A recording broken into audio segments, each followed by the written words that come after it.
अब है हमारे पास sixth chapter differentiability of functions of two variables. हम दो वेरिएबल्स में फंक्शंस की डिफरेंशिएबिलिटी के बारे में पढ़ेंगे। सबसे पहले इसमें डेफिनेशन है फंक्शन ऑफ टू वेरिएबल्स क्या होते हैं। सपोज करो f एक फंक्शन है s से लेकर r तक, जिसमें s क्या है, s is a subset of r square. r square क्या होता है, r क्रॉस r। इसके एलिमेंट कैसे होते हैं, ordered pair X Y type के, जिसमें से पहला एलिमेंट पहले सेट में से है और दूसरा एलिमेंट दूसरे सेट में से है। ठीक है, ये है आर स्क्वायर के एलिमेंट्स। एस किसका सबसेट है, आर स्क्वायर का, तो एस के एलिमेंट भी कैसे होंगे, ऑर्डर्ड पेयर टाइप के ही होंगे। और सपोज एफ एक फंक्शन है एस से लेकर आर तक। मान लो हमने एफ को लगाया एस के किसी element ordered pair X Y पे। सपोज करो आंसर आ रहा है Z, where Z is a real number. Z कहाँ पर बिलोंग कर रहा है, आर में।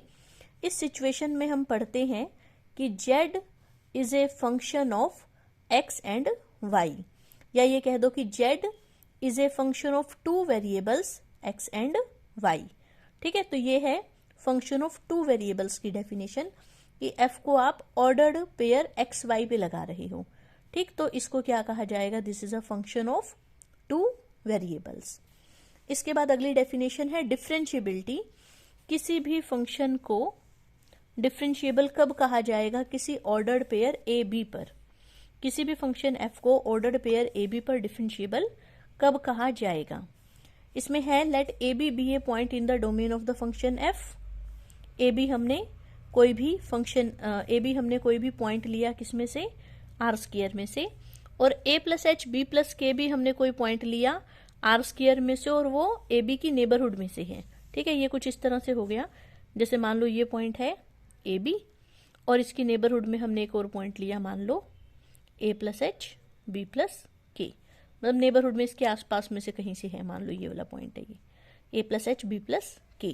ठीक है, तो एक पॉइंट है आर स्क्वायर में से ऑर्डर्ड पेयर ए बी, और एक पॉइंट है ordered pair A plus H B plus के।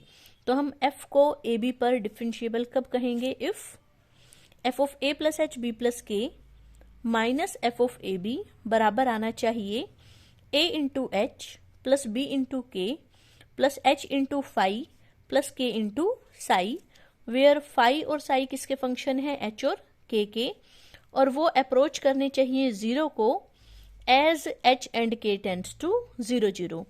जैसे जैसे एच जीरो को जाएगा, के जीरो को जाएगा, तो फाई और साई भी किसको अप्रोच करने चाहिए, जीरो को।